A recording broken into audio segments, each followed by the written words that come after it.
السلام علیکم ورحمۃ اللہ وبرکاتہ۔ بسم اللہ الرحمن الرحیم۔ میرے دوستو، آج کے ہماری اس ویڈیو کا عنوان بہت ہی عام ہے۔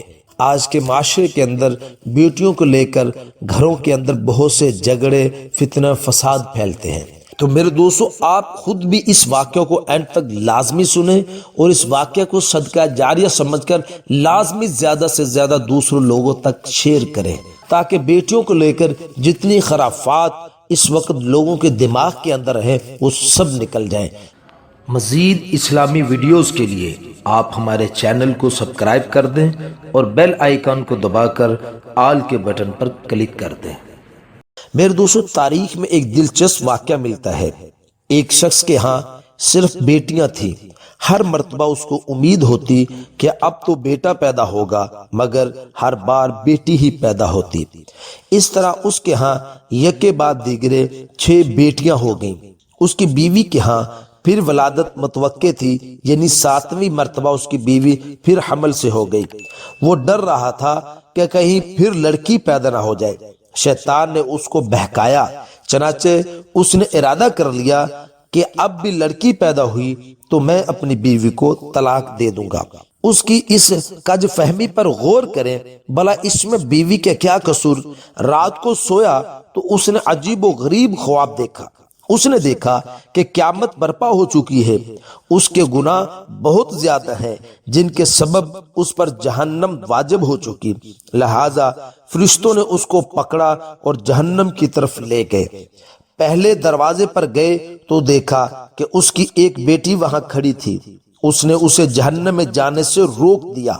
فرشتے اسے لے کر جہنم کے دوسرے دروازے پر چلے گئے۔ وہاں اس کی دوسری بیٹی کھڑی تھی جو اس کے لیے آڑ بن گئی۔ اب وہ تیسرے دروازے پر اسے لے گئے۔ وہاں تیسری لڑکی کھڑی تھی جو رکاوٹ بن گئی۔ اس طرح فرشتے جس دروازے پر اسے لے کر جاتے، وہاں اس کی ایک بیٹی کھڑی ہوتی جو اس کا دفاع کرتی اور جہنم میں جانے سے روک دیتی۔ غرض یہ کہ فرشتے اسے جہنم کے 6 دروازوں پر لے کر گئے، مگر ہر دروازے پر اس کی کوئی نہ کوئی بیٹی رکاوٹ بنتی چلے گئی۔ اب 7واں دروازہ باقی تھا۔ فرشتے اس کو لے کر اس دروازے کی طرف چل دیے۔ اس پر گھبراہٹ طاری ہو گئی کہ اس دروازے پر میرے لیے رکاوٹ کون بنے گا۔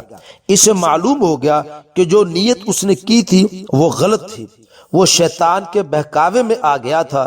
انتہائی پریشان اور خوف و دہشت کے عالم میں اس کی آنکھ کھل چکی تھی، اور اس نے اللہ رب العزت کے حضور اپنے ہاتھوں کو بلند کیا اور دعا کی، اللہم ارزقنا سابعہ، اے اللہ مجھے 7ویں بیٹی بھی عطا فرما۔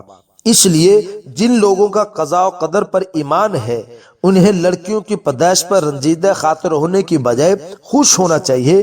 ایمان کی کمزوری کی وجہ سے جن بدعقیدہ لوگوں کا یہ تصور بن چکا ہے کہ لڑکیوں کی پیدائش کا سبب ان کی بیویاں ہیں، یہ سراسر غلط ہے۔ اس میں بیویوں کا یا خود ان کا کوئی عمل دخل نہیں، بلکہ میاں بیوی تو صرف ایک ذریعہ ہے، پیدا کرنے والی ہستی تو صرف اللہ وحدہ لا شریک لہ کی ہے۔ وہی جس کو چاہتا ہے لڑکا دیتا ہے، جس کو چاہتا ہے لڑکی دیتا ہے، جس کو چاہتا ہے لڑکے اور لڑکیاں ملا کر دیتا ہے، اور جس کو چاہتا ہے بانجھ بنا دیتا ہے۔ ایسی صورت میں ہر مسلمان پر واجب ہے کہ اللہ کی قضاء اور قدر پر راضی ہو۔ میرے دوستو، اللہ ہم سب کو اپنی رضا پر راضی رہنے والا بنائے، ہمارے ایمان کو مضبوط کر دے۔ مزید ایسی اسلامک معلومات کے لیے آپ ہمارے چینل کو سبسکرائب کر دیں۔ السلام علیکم ورحمۃ اللہ وبرکاتہ۔